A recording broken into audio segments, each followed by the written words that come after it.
My wife laughed. "You'd be nothing without me," when I suggested couples therapy. I replied, "Let's test that theory." Then I started the business she'd mocked for years. When Forbes featured me 18 months later, her interview request went straight to my spam. I, 38 male, spent 12 years married to someone who made me feel like I was lucky. She even looked in my direction. Looking back now with clear eyes, I can see how gradual the erosion of my self-worth was.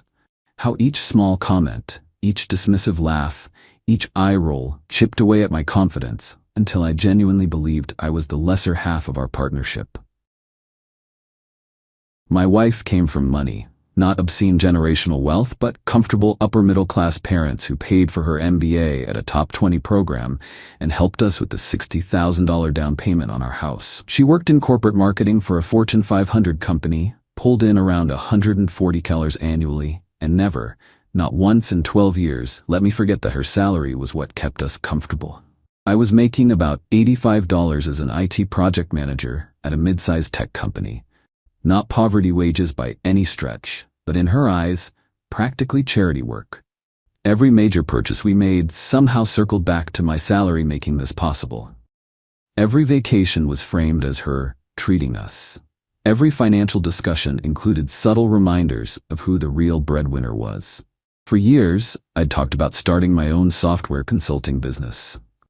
I'd built a solid reputation in my field over 15 years. I had genuine expertise in enterprise systems integration. I had connections across multiple industries. I had ideas that clients had actually told me were valuable. Every single time I mentioned the possibility of going independent, she'd get this look, this particular mixture of pity and amusement that I can still picture perfectly. "Babe, you're not an entrepreneur, you're a worker bee. Nothing wrong with that, but let's be realistic about who you are." That was her favorite phrase throughout our entire marriage. Let's be realistic. Translation: let's remember that you're not capable of more than you already have. The marriage had been dying for years before I admitted it to myself. We hadn't been intimate in over 14 months. Our conversations were purely transactional. Who's picking up groceries? When's the car getting serviced? Did you pay the electric bill? She'd started taking girls' trips that seemed to involve a suspicious amount of secrecy and vague answers. I didn't have concrete proof of anything, but the emotional distance between us had become canyon-wide. 3 months ago, after another completely silent dinner where we both stared at our phones, I finally suggested couples therapy. I genuinely wanted to try. Despite everything, despite the years of feeling inadequate, I'd invested 12 years in this woman. I believed in commitment. I believed people could change. She laughed. Actually laughed out loud. Not a surprised laugh or an uncomfortable laugh, a genuine, deeply amused laugh. Therapy? For what exactly? So you can complain to some stranger that I don't validate your little dreams enough? Our marriage is falling apart. I thought maybe we could work on... Our marriage is fine. You're the one who's unhappy because you're stuck in a job you clearly hate and you're too scared to do anything about it. That's not a marriage problem. That's a you problem. Don't project your midlife crisis onto us. Maybe I should do something about it then. Actually start the consulting business I've been talking about. She laughed again. Harder this time. With what money? What clients? You'd crash and burn in 6 months, and then where would we be? I'd be supporting both of us entirely while you found yourself. No thank you. Something in me shifted at that moment. Like a switch flipping after years of being stuck in the off position. Like finally seeing clearly after a decade of fog. You really think I'd be nothing without you? I think you'd struggle significantly, yes. I'm not trying to be deliberately cruel here, but someone in this relationship needs to be realistic.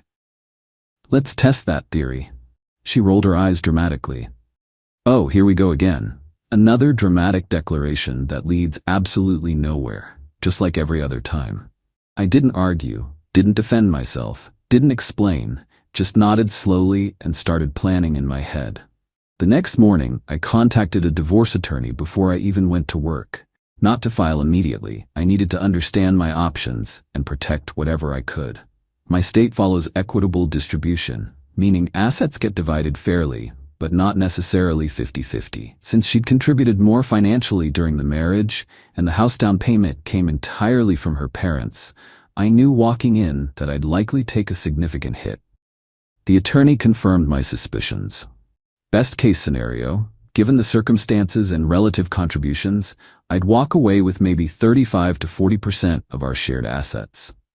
The house would probably need to be sold unless one of us could afford to buy the other out. My retirement accounts, what I'd built both before and during the marriage, would be partially split according to state formulas. I was genuinely okay with that. Freedom from constant belittlement has a price, and I was willing to pay it. Over the next 2 months, I laid the groundwork quietly and methodically. Reached out to former colleagues and past clients who'd appreciated my work. Built a comprehensive business plan with realistic projections. Set up an LLC with proper legal structure. Opened a separate business account funded with my own savings. Money that was legally mine from before we got married and had never been commingled. She didn't notice any of my preparations. She was too busy with her book club that conveniently met every Thursday night and her work conferences that somehow required overnight stays with suspicious frequency. When I finally served her with divorce papers on a Tuesday evening, she was genuinely, completely shocked. Like it had genuinely never occurred to her that I might actually leave. "You're serious? You're actually doing this to us?" "I'm doing this." "Over what?" "Because I laughed at your little business idea. Over 12 years of being told I'm not good enough. The business comment was just the final confirmation that you don't respect me and never actually will." She tried every manipulation tactic over the following weeks. Crying hysterically, explosive anger, threatening to absolutely destroy me in court, claiming she'd tell everyone I was having a mental breakdown. Then, when none of that worked, she tried seduction, showing up in lingerie like the past 14 months of zero intimacy hadn't happened. I slept on the couch for 3 months while the divorce processed.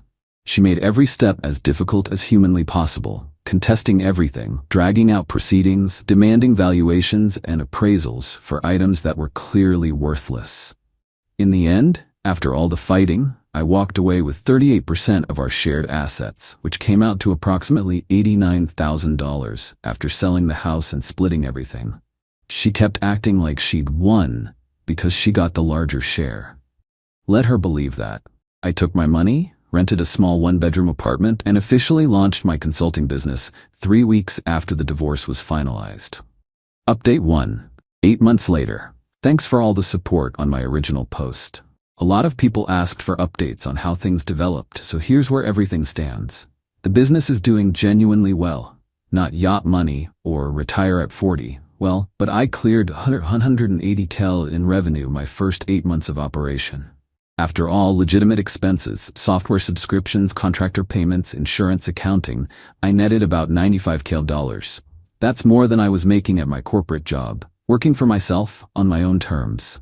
I'm on realistic track to nearly double that next year as I bring on more clients and build recurring revenue streams. Turns out when you actually know what you're doing and have genuine expertise people need, clients pay real money for it. Who knew? Certainly not my ex-wife. Speaking of her, she has not handled this transition gracefully. About 4 months after our divorce finalized, she started reaching out. First through mutual friends, casual inquiries about how I was doing, whether I was okay, if I was seeing anyone. Then directly via text message. "Hey, saw your business announcement on LinkedIn. Congrats on taking the leap. We should grab coffee sometime and catch up." I didn't respond. A month later, another text. "I know things ended badly between us, but I've had a lot of time to reflect on everything. I wasn't supportive enough of your dreams. I'm genuinely sorry about that." Still nothing from me. Then the mutual friend started reporting back what she was saying. She'd apparently been telling everyone she always believed in him and was so proud of what he's accomplishing. Complete revisionist history from the woman who called me a worker bee.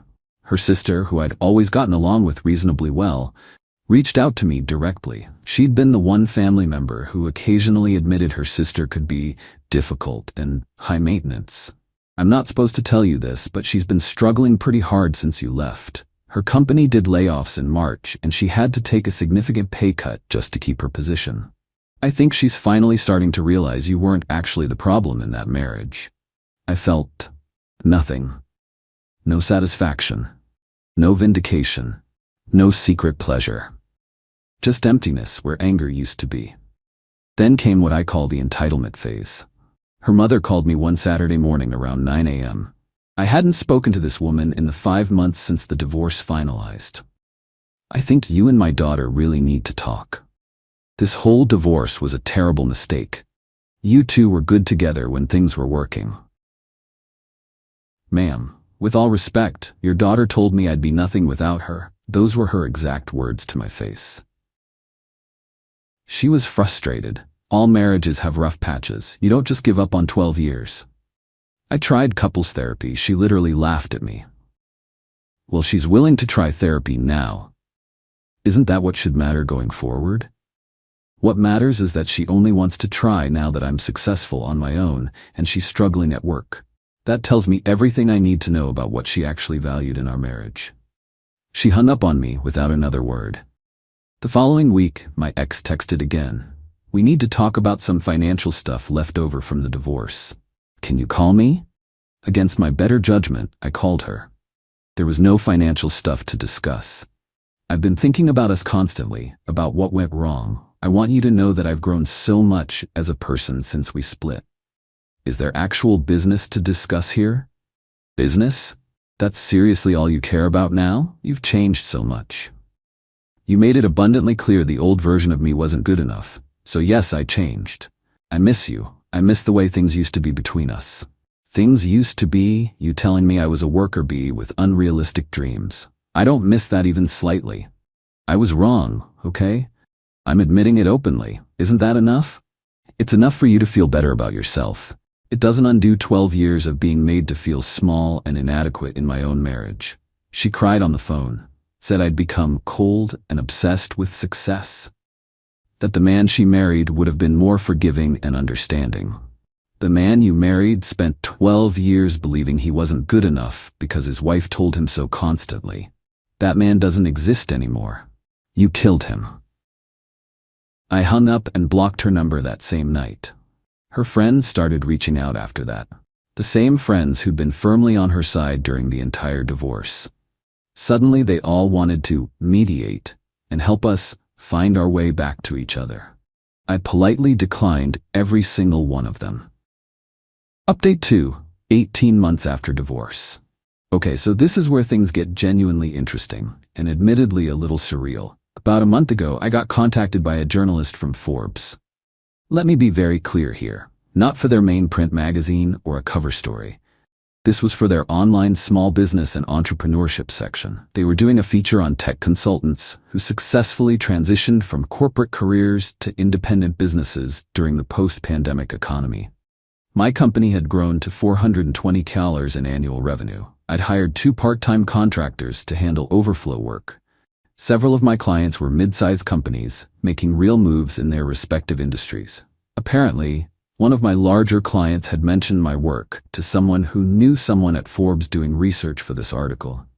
The interview lasted about an hour via video call. I talked about leaving corporate work after years of feeling underutilized, starting completely from scratch at 38, building client relationships through quality and reliability. The journalist asked about my motivation for finally making the leap, and I gave the sanitized version. I realized I wasn't living up to my potential in my previous situation and needed to make a fundamental change. The article published 2 weeks ago, From Corporate Burnout to Consulting Success, How One IT Professional Built a Thriving Business from the Ground Up. It wasn't a cover story, it wasn't even front-page material, but it was Forbes, their website, their brand, their platform, and it was genuinely surreal seeing my name and my company featured alongside an actual interview with professional photos. Within 2 days of publication, I had 3 new client inquiries directly referencing the article. My LinkedIn exploded with connection requests and messages. Old colleagues from companies I'd worked at years ago reached out to congratulate me. Then, yesterday morning, I was going through my business email catching up on correspondence when I noticed something flagged in my spam folder. An email from my ex-wife, sent to my business address, which is publicly listed on my company website. Subject: Interview request, journalist inquiry. The email claims she was writing a piece about relationship dynamics and career success for a publication she conveniently didn't name. She wanted to interview me about how my personal journey had affected my business growth and professional development.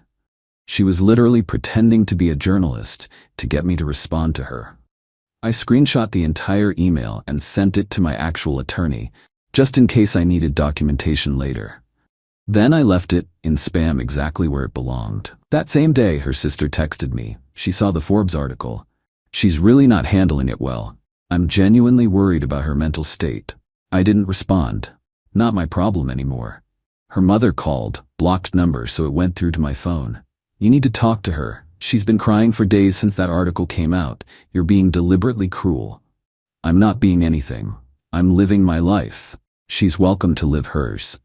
She made one mistake. You're really going to punish her forever over one comment? It wasn't one mistake. It was 12 years of being told I wasn't good enough. I'm not punishing her.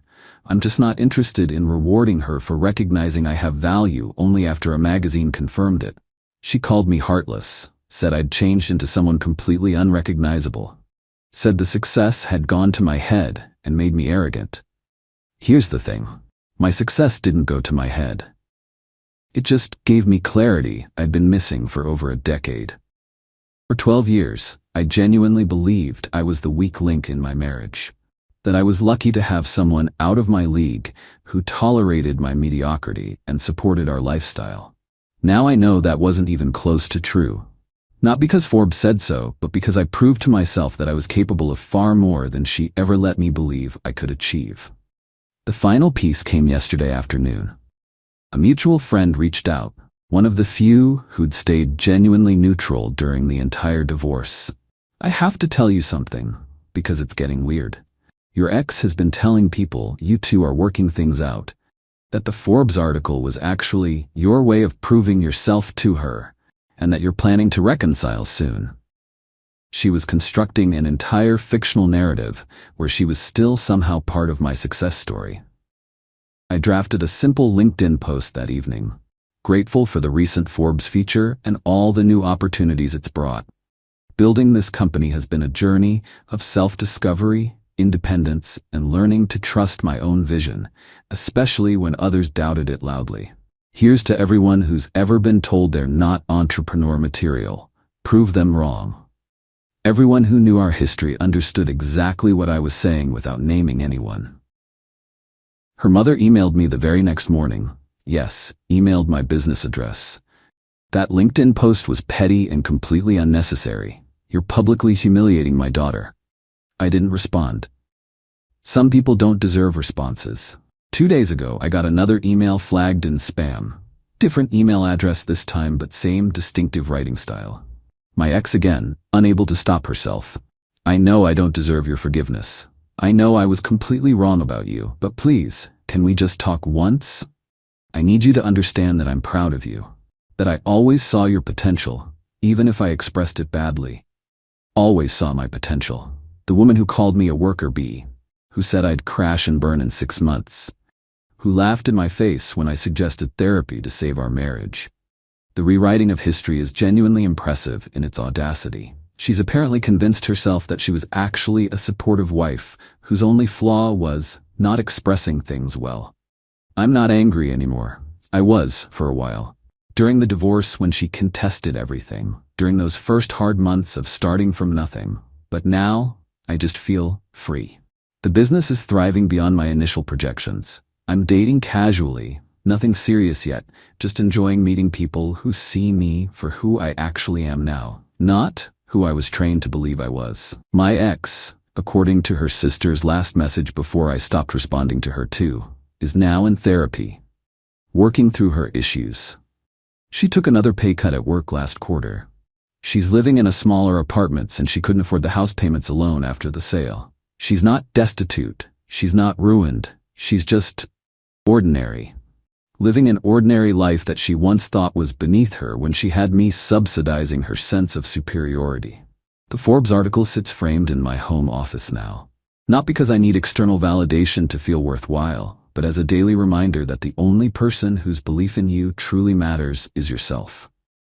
Her fake interview request is still sitting in my spam folder. I think I'll leave it there permanently.